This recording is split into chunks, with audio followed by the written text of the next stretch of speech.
Muy buenas tardes, ¿qué tal? Estamos acá nuevamente en Jueves Libres, como todos los jueves. ¿Cómo estás, Carlos? Muy bien, Malvina, ¿y vos? Bien, bien, acá estamos. Bien. Acá con calor hoy. Con calor, sí, pero con un viento que no sé si es sonda, pero mucho viento, ¿no? Volver el frío, está raro el tiempo. Está rarísimo, rarísimo. Sí. Bueno, está raro el tiempo y los números de la pandemia lamentablemente siguen avanzando. Estamos en una situación muy crítica, muy crítica, no solo en el país. Desde un principio se había enfocado lo más grave de la pandemia en el área metropolitana de Buenos Aires y después se ha ido expandiendo. Tuvimos en un principio a la provincia de Chaco muy comprometida, después Jujuy, una provincia que ya había anunciado de que iban a reiniciar las clases en el sistema educativo y de repente tuvo que volver para atrás y bueno, un desastre. Y lamentablemente ahora en Salta estamos sufriendo también esta pandemia que no se detiene, que avanza y sigue contagiando gente y nos sigue comprometiendo. El norte también de Salta, bueno, muy comprometido, ¿no? Sí. Orán y Tartagal.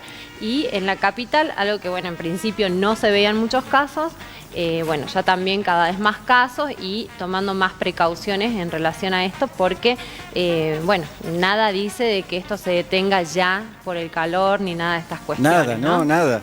En el país ya hemos superado los 265.000 casos, 265.000 casos y hemos superado los 5.000 muertos. Un número aberrante, ¿no? Aberrante, tristísimo. Triste, sí. Bueno, creo que lo que se va chequeando en el día a día con los funcionarios y demás tiene que ver con la capacidad de poder atender a todas las personas. Por suerte, eso hasta ahora está garantizado. Hasta ahora se viene garantizando. Hay algunas provincias y algunas localidades que han alertado de que el sistema sanitario está al borde de la saturación, está al borde de decir no podemos atender más gente. El gobernador de Jujuy ha dicho algo así. Sí. En el norte de nuestra provincia también muchos médicos dicen que estamos en una situación límite.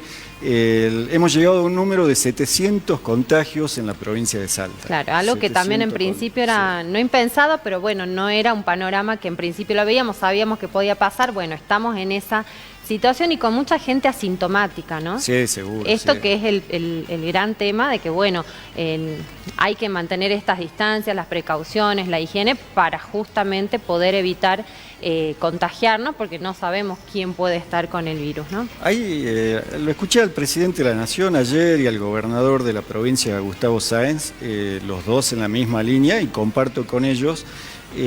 Hay una relajación absoluta como que la sociedad le ha perdido el miedo al virus o se ha acostumbrado a convivir con el virus.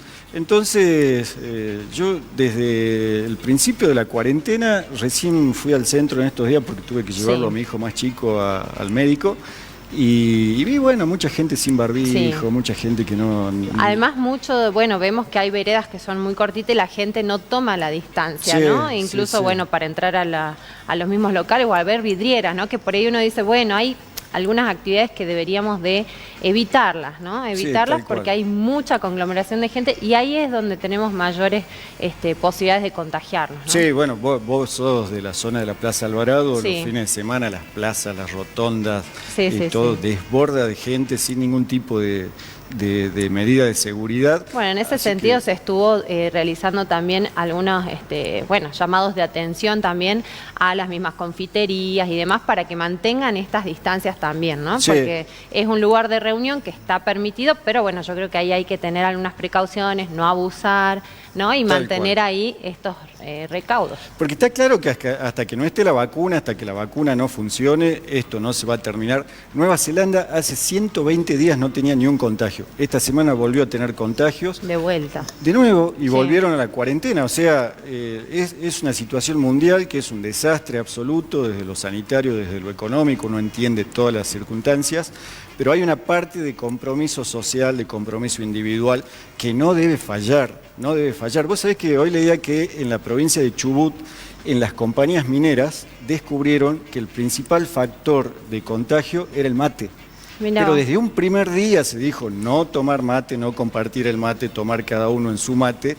Entonces tuvieron que prohibir tuvieron que prohibir en Chaco porque las compañías mineras había una población que había sido muy atacada por el virus y bueno, y buscaron las causas y dicen, pero desde un principio sabíamos que no se podía. El ABC era, bueno, nada de mates. Hay una responsabilidad social que no se está cumpliendo lamentablemente y los números avanzan y deberían preocuparnos cada vez más por nosotros, por el resto, por los grupos de riesgo. Sí, los todos mayores, tenemos algún papá, mamá, algún familiar que es mayor de edad o alguien que tiene mayor probabilidades de complicarse, ¿no? En el caso de que pueda tener este virus, con lo cual yo creo que ahí ya apelamos a cómo cada uno tiene esa responsabilidad para con las otras personas, ¿no? Sí, conciencia individual, responsabilidad individual, por favor, que esto no ha pasado y estamos ni siquiera en el pico. Lo peor no es lo que ha pasado, lo que está pasando hoy, es lo que va a venir en los próximos días, en las próximas semanas.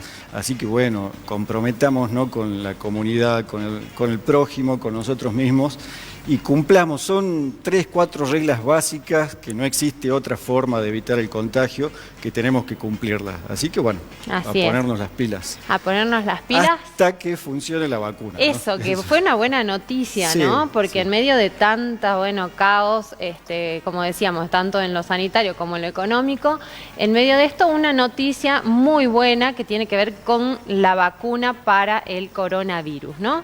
¿Cómo es esto? ¿Dónde se descubrió? ¿Cómo se hace? El presidente de la Nación a veces nos sorprende con muchas cosas buenas, por suerte, sí. ¿No? En un marco de caos generalizado en lo económico y en lo sanitario, vamos viendo algunas lucecitas de esperanza.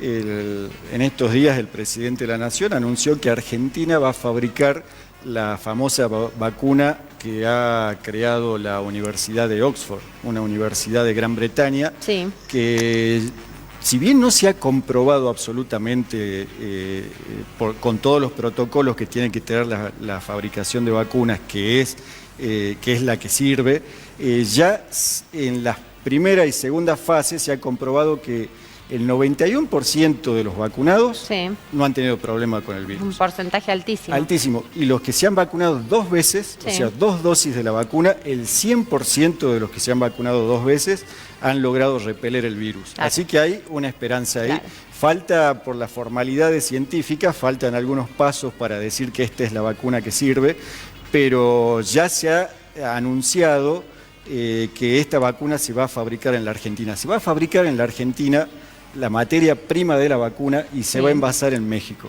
Bien, ahí hay un acuerdo, digamos, para poder hacer para tener finalmente la vacuna.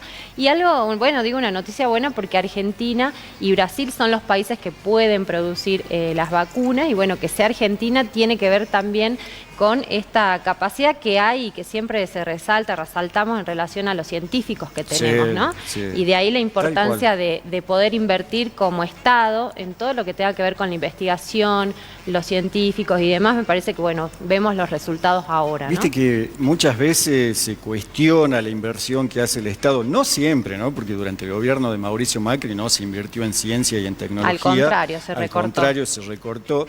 Pero cuando llegan estas situaciones, uno se enorgullece del científico argentino y se enorgullece de que en muchos periodos de la historia de nuestro país se ha invertido con fuerza, se ha invertido muchos recursos económicos y humanos para que la ciencia se desarrolle. Y hoy por hoy Argentina, salvo Brasil, es el único país de Latinoamérica en condiciones de producir la vacuna. Sí. Y para nosotros es un orgullo eso, ¿no? Es un orgullo, ¿no? Además el país, se ahorra un montón de cuestiones, tiene esa posibilidad de acceder a las vacunas, y distinto sería si no podríamos tener esa posibilidad, ¿no? El presidente de la Nación dijo de que gracias a que se va a fabricar en nuestro país la vacuna, vamos a acceder a la vacuna entre 6 meses y 1 año antes que el resto de los países. Claro. Así que vos fijate la oportunidad importante.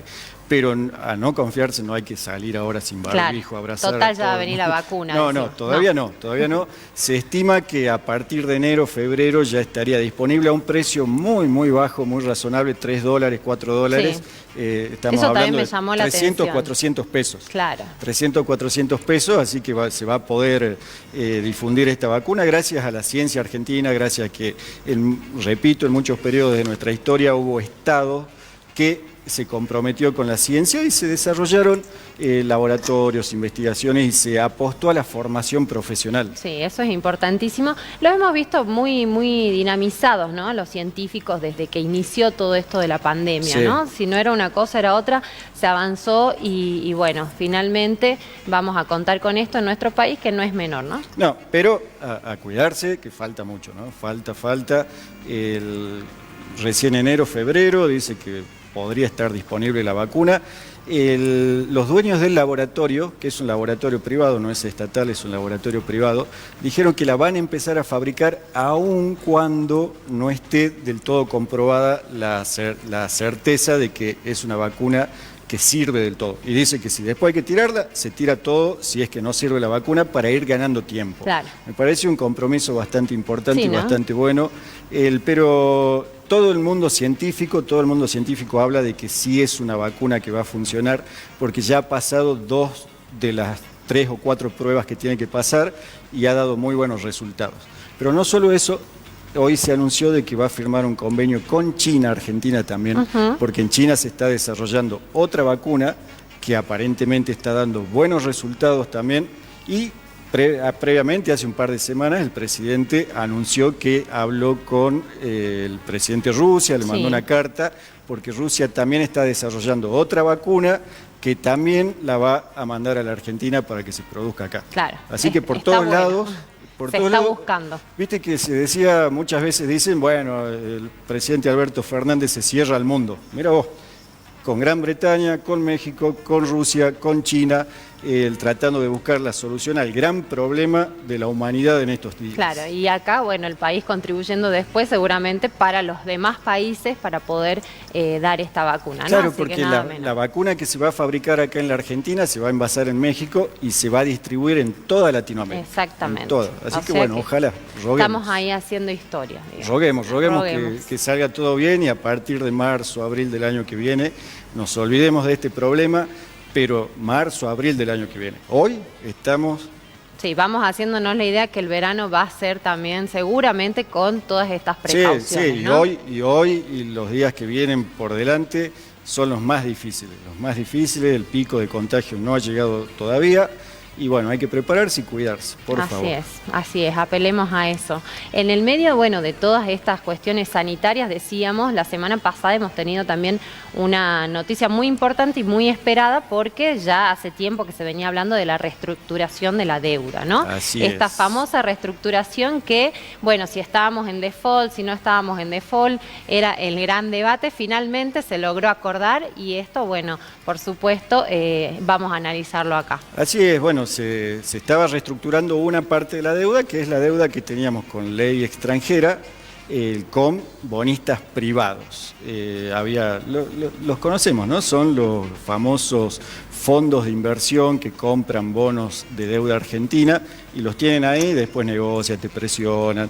Eso es lo que el presidente de la Nación, Alberto Fernández, y el ministro de Economía de la Nación, Martín Guzmán, habían tomado como prioridad de la política económica de nuestro país, resolver el problema de la deuda, primero con los bonistas privados y ahora va a venir la otra parte que es con el Fondo Monetario. El primer paso se ha dado en un marco bastante interesante, el resultado ha sido bastante bueno, se ha logrado un acuerdo con los bonistas, en estos días hay que formalizarlo, hay que firmarlo a ese acuerdo, pero... Una ardua negociación. Una ardua negociación, ¿no? Que implicaba 66.000 millones de dólares. Que no teníamos cómo pagarlo, no tenemos cómo pagarlo, y la idea de la reestructuración era quitar un poco de esa deuda, achicarla, decirle a los acreedores, señores, no le puedo pagar 66.000 millones de dólares, le voy a pagar 40.000 millones de dólares y no se las puedo pagar ahora, todo lo que vencía ahora se los vamos a empezar a pagar más adelante y se ha logrado un acuerdo que, bueno, si bien no es lo óptimo porque estamos en una situación muy difícil, nos saca de encima un peso importante. Claro, un peso importante por lo menos en cuanto también, creo yo, sobre todo en lo político, ¿no? Era muy importante poder contar con este acuerdo para poder avanzar y poder ver también cómo se reestructura económicamente el país, teniendo en cuenta que estamos atravesando además toda esta situación de pandemia que también ha calado hondo en la economía, ¿no? Entonces, en ese sentido es, bueno, podríamos decir algo que le da cierta estabilidad al gobierno, pero no es para quedarse tranquilo. No, no, no. Aparte ha sido patear, si bien se ha obtenido una quita importante, por cada $100 que se debían, se van a pagar 54. O sea, $46 se han sacado de la deuda, cada 100, ¿no? Hay que entenderlo. Cada $100, 46 no vamos a pagar. Bien. O sea, uno lo ve desde ese punto de vista y es un ahorro importante. Entonces, 46 no vamos a pagar y los 54 que sí vamos a pagar cada $100 que se deben, se va a reestructurar el vencimiento de cada uno de esas deudas, ¿no? Entonces, durante los primeros años de reestructuración vamos a tener un alivio importante. Claro, los primeros años. Era lo que buscaba Alberto Eran Fernández. las expectativas que tenían, creo, ¿no? En función de esto, porque el total de la deuda es mucho más grande, el total de la deuda del país, ¿no es cierto? Estamos hablando de 323.000 millones de dólares. Claro. Es decir, lo que se ha pagado es solo el 21%, lo que se ha acordado es el 21% del total de la deuda que tiene el país. Así es, que era con uno de los acreedores más duros, que son los bonistas privados. Bueno, para hacerlo bien sencillo, se ha ganado tiempo, de acá a 5 años vamos a tener vencimientos bajos. El problema lo vamos a tener después de esos 5 años de gracia, donde se va a pagar el grueso de esta reestructuración de la deuda. Esperemos estar en otra situación, que el país esté en otra situación de crecimiento económico. Estos años deberían de servir para eso, ¿no? Ojalá, porque si no es un problema recurrente. Hace 10 años teníamos problema en la deuda, hace 5 años teníamos problema en la deuda y quizás dentro de 5 años volvamos a tener ese problema que impide que el país se desarrolle y haya que estar pensando en reestructurar, en default, en negociar para ver de ganar tiempo. Ahora se ha ganado un tiempo que es muy valioso, pero no resuelve el problema central. ¿No? El problema de fondo, ¿no? No resuelve el problema de fondo porque se ha pateado la deuda para adelante.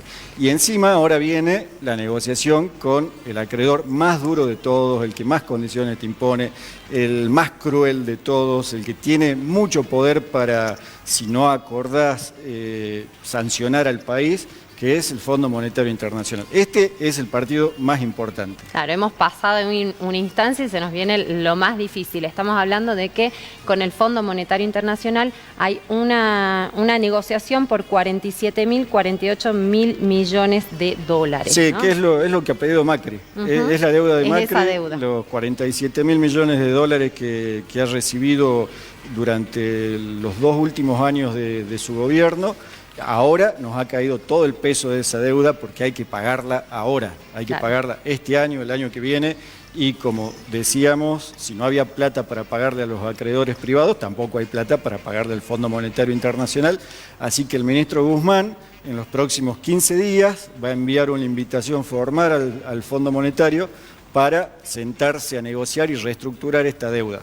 ¿Cuál es el problema de la reestructuración con el fondo? No solo la cantidad de plata que le debemos, 48 mil millones de dólares, sino que es el acreedor más difícil porque no hay quita de deuda con el fondo. No te perdona nada. No, así como con los bonistas privados logramos que cada $100, 46, no existan mal, nos perdonaron o logramos o ganamos que nos perdonen $46 cada 100, el fondo no te perdona ni uno. Nada, tenés que pagar los intereses, tenés que pagar todo. Todo. Claro. Lo único que te da el fondo es plazo, es tiempo.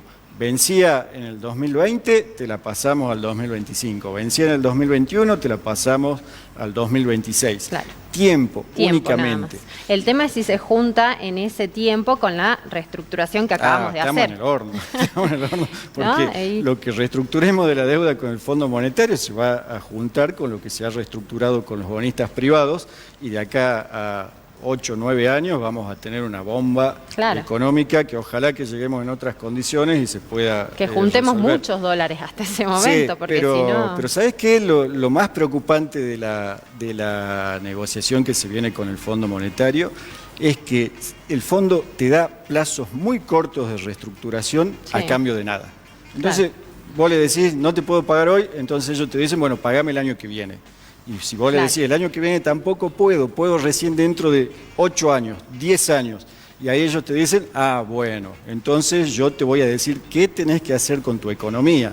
Claro. Y vienen las famosas recetas del Fondo Monetario Internacional, que esperemos que el presidente de la Nación esté firme defendiendo a nuestro país, defendiendo la economía nacional, la industria nacional y defendiéndonos a nosotros, porque en general el Fondo Monetario, para reestructurar deudas a largo plazo, que es lo que necesita Argentina, te dice dónde tenés que dejar de gastar plata. Claro. ¿Y a dónde será que va a apuntar? Siempre apuntan a lo mismo. A lo mismo. Jubilados. Jubilado, el trabajo. A los trabajadores. ¿No? Educación pública, salud pública y subsidio a los servicios públicos. Sí. Nosotros estamos pagando menos de lo que corresponde de luz, de gas, las naftas las tenemos, bueno, todo eso porque el Estado subsidia, porque claro. El Estado todos los meses paga una parte de lo que deberíamos pagar los ciudadanos, lo paga el Estado. Entonces viene el Fondo Monetario y te dice, está bien, yo te perdono que no me pagues este año. Sí. Y me lo vas a pagar dentro de 5 años lo que me debes ahora. Pero sí. ¿sabés qué? Bajá las jubilaciones. Claro. ¿Sabés qué? No le subsidies más las tarifas de los servicios públicos a tus ciudadanos. Claro, achicar gastos en educación, achicar gastos. Dice, ¿por qué tenés 59 universidades nacionales? Por decir un número, claro, no sé cuántas son. Gratuitas. ¿Por qué tenés 59 universidades públicas? Claro. Tenés que tener 10. Entonces te empieza a monitorear la economía de tu país, la política de tu país y el gasto social que hay en el país. Claro, eso es preocupante en un país, bueno, donde todavía obviamente estamos con los niveles que tenemos de, pobreza, falta de trabajo y demás, que las medidas del Fondo Monetario Internacional, por supuesto, la empeorarían, ¿no? Sí, esperemos que el presidente esté firme y diga, no, acá con los jubilados no nos vamos a meter, los vamos a defender, con los trabajadores no va a haber nada que hacer, con los servicios públicos, ¿no? Sí, y se empiece a buscar otra fuente de financiamiento. Eso, ¿no? Ver cómo se puede financiar de otra manera. De hecho, hay un proyecto que se ha presentado ya en abril que tiene que ver con este impuesto a las riquezas, ¿no? Claro. Que la gente que más gana, que encima son muy pocos. Son pocos, ¿no? Los que tienen fortunas, los multimillonarios de nuestro país son 12.000, 13.000 personas. Nada más. En muchos países, en la mayoría de los países, los más ricos de esos países pagan un impuesto por la riqueza que tienen. Habría que ver eso, porque si no, los ajustes vienen a los sectores más débiles. Exactamente. Siempre los jubilados, ¿no? Siempre los jubilados, porque para, muchas políticas en este sentido, desde el Fondo Monetario, no tienen la idea de que haya que incluirlo ya, ¿no? No, lo único que le importa es la plata, que le devolvamos lo que le debemos y que pague quien tenga que pagar, si pagan los más débiles no les importa.